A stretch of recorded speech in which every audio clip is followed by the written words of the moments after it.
Hello and welcome back to the magical world of Photoshop. My name is Chris, an Adobe instructor, and today we're going to take a look at two relatively new features inside of the Adobe Photoshop software. They're called Select Sky and Select Subject. Now, both of these features are relatively new, and they use Photoshop's built-in algorithms to detect certain areas of a photograph depending on which one you select. Now, back in the day, there were only, I would say, three major common tools for selection to include object selection, quick selection, and then, of course, the handy dandy old school magic wand tool. But we're going to take a dive and see what these new tools can do and unlock the power of them. So let's take a look at Photoshop right now, and notice I have a two-tone background and then my subject right in the center of the frame. Let's go ahead up to our select. And under select, in the mid of the context menu here, you'll notice that there's a subject. So if I click on subject, it may take a while depending on how large your photograph is. But what Photoshop's doing in the background is detecting what it thinks the subject may be. And from the looks of the marching ants, it looks like it did a pretty good job, believe it or not. Kind of surprised. Um, and again, this is a different algorithm than the object selection tool. It is significantly enhanced, I should say, or point out. Now what I'm going to do is I'm going to select my mask in my layers panel to make a clean selection. And it looks pretty decent. The only area it looks like it missed was the loop of her backpack right here. But I think we can use that old school handy dandy magic wand tool. On the left hand side of my toolbar, about 4 options down, if I long press on my mouse, there's our 3 original options right there. And I'm going to select the magic wand tool for this one.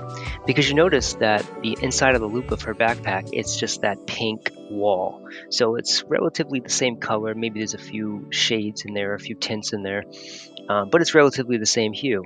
So what I'm going to do is keep my tolerance on the top here at a low range.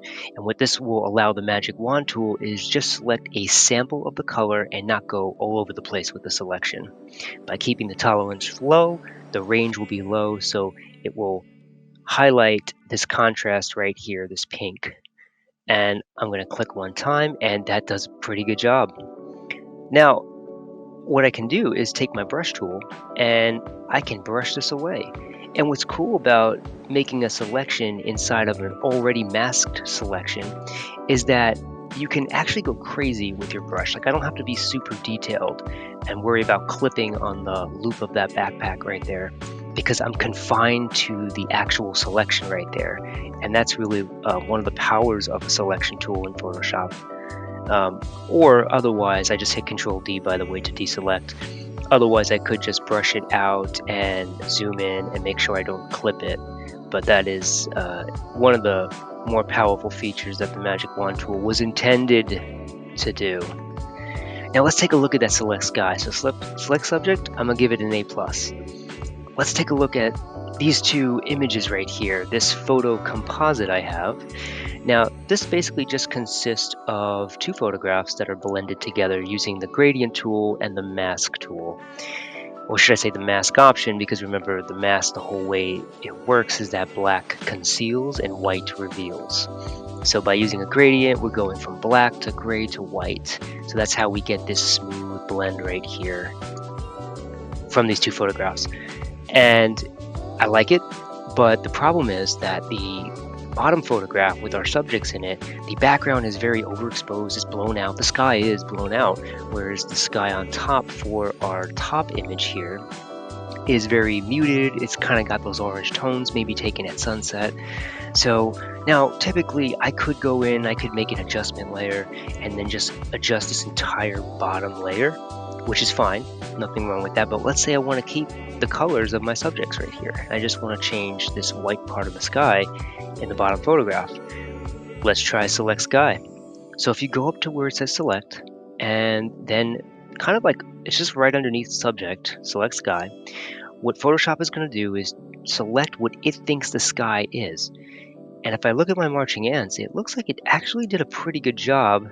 You can see that my subjects are outside of the marching ants, and pretty much everything inside of my sky area is selected, which actually is not bad. So let's go ahead and try this. So we're going to go to our adjustment layer tools, and I'm going to click on the half moon cookie, and I'm going to select the one that says hue saturation, just to do a basic hue saturation adjustment. And check this out. So I'm going to click Alt on my mask of the mask for the adjustment layer it just did, and notice what it did. By selecting the sky, using that selection, and then using an adjustment layer, it created an outline of the sky. Remember, white to reveal, black to conceal, so my subjects won't be actually affected to whatever I do inside of this adjustment layer, this hue saturation. Pretty cool.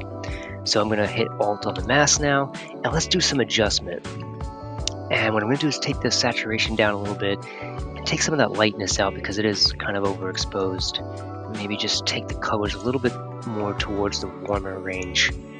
And just like that, we have a nicely color balanced image. Is it the best? Probably not, but we use the advantage of selecting the sky, selecting those and targeting those pixels, using an adjustment layer to adjust this blended photo composite to make it match really nicely.